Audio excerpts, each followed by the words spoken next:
Number 1. The Utsunomiya Incident. In September 1958, a civil servant that we'll call Mr. A went for a walk in the forest behind his house in the city of Utsunomiya in Tochigi Prefecture. While strolling, Mr. A noticed a huge round object laying in the grass. When Mr. A approached the object, a pair of tall, foreign-looking men appeared and talked to him. The men spoke a strange language, so Mr. A couldn't understand a thing that they were saying. When one of the men drew a line on the ground with a twig and pointed to Mr. A's feet, he thought they were telling him not to leave. Mr. A nodded, the weird foreigners nodded, and then they turned around to face their vehicle. The object opened in the front and the two men went inside of it. After the entrance closed, the object began to glow, and before Mr. A's eyes, it hovered into the sky and flew away. At the time, Mr. A didn't understand what he saw, and he had no idea that it could have been a UFO. Without a name or exact location, however, this is a hard story to verify. The Cosmic Brotherhood Association, a UFO research group and cult, appears to have been the source of this story.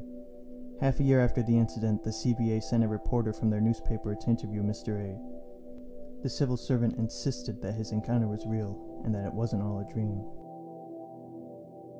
Number 2. The Nikoro Incident. During the 1970s, a number of Japanese became obsessed with the occult. They read Nostradamus, played around with Ouija boards, and took up other New Age nonsense.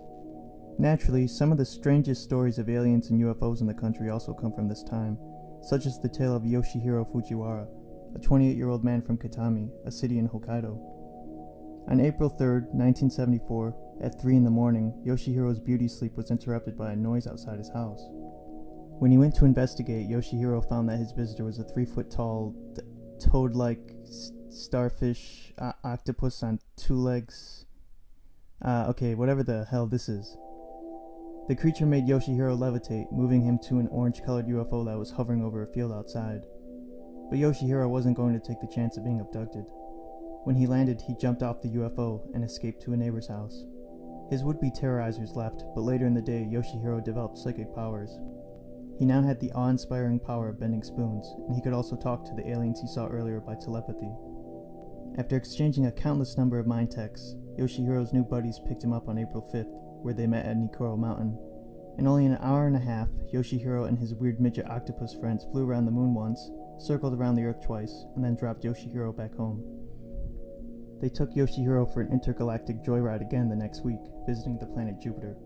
For proof, they gave Yoshihiro an ultra-rare Jupiter rock, which really must have been the only one there since, well, you know, Jupiter is a giant gas planet. Number 3. The Alien with the New Head. In the early morning of September 3rd, 1974, a truck driver known as Mr. F was driving to Tamano City when he saw a body of silvery white light in the sky. The light, of course, was a flying saucer, and it quietly landed some 32 feet away. What happened next was a bit hazy, but Mr. F somehow fell unconscious, and when he woke up, there was a strange woman sitting in his passenger seat.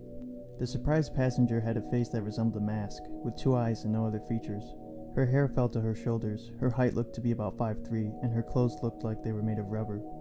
She also had a horn-like antenna on the top of her head.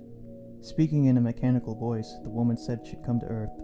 She complained that something was wrong with her head, so she wanted Mr. F to replace it. When the confused trucker asked how, the alien instructed him to press 3 buttons on her chest. After following her instructions, Mr. F popped his passenger's head off. Next, he was told to press the buttons in the reverse order, and then he put a new, identical-looking head on the alien. During the rest of the encounter, Mr. F and the alien talked for a while. She said there were more of her people on Earth, and fortunately for us humans, they weren't interested in conquering the planet.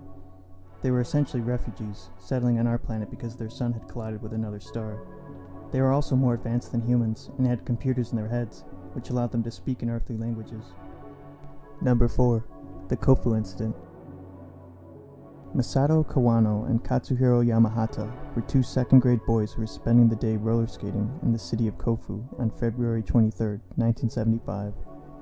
While they were playing, the boys spotted a pair of UFOs in the sky, one of which landed in a nearby vineyard.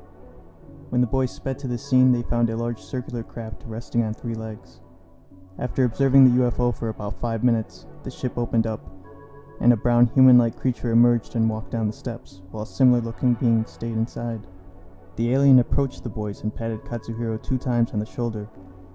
It tried to talk to him, but Katsuhiro was so shocked that he froze and fell down. At that point, the alien left and Masato grabbed Katsuhiro and carried him on his back to his house. When the boys got home, they reported the encounter to their moms. They went back with their parents to the vineyard where, lo and behold, the UFO was now hovering in the sky. As it glowed a bright orange, the ship hovered in the air for about 2 or 3 minutes, until finally taking off with great speed. Masato and Katsuhiro's case was widely reported, and today it remains one of the most famous close encounters in Japan. But the story hasn't been without critics. Their extraterrestrial visitor, for example, bore a resemblance to an Ultraman villain. Other skeptics questioned the UFO sighting, saying that the boys must have misidentified a plane. Number 5. The Kofu Monsters. Masato Kawano and Katsuhiro Yamahata's encounter with the Ultraman bad guy ripoff wasn't the only weird thing to happen in Kofu that day.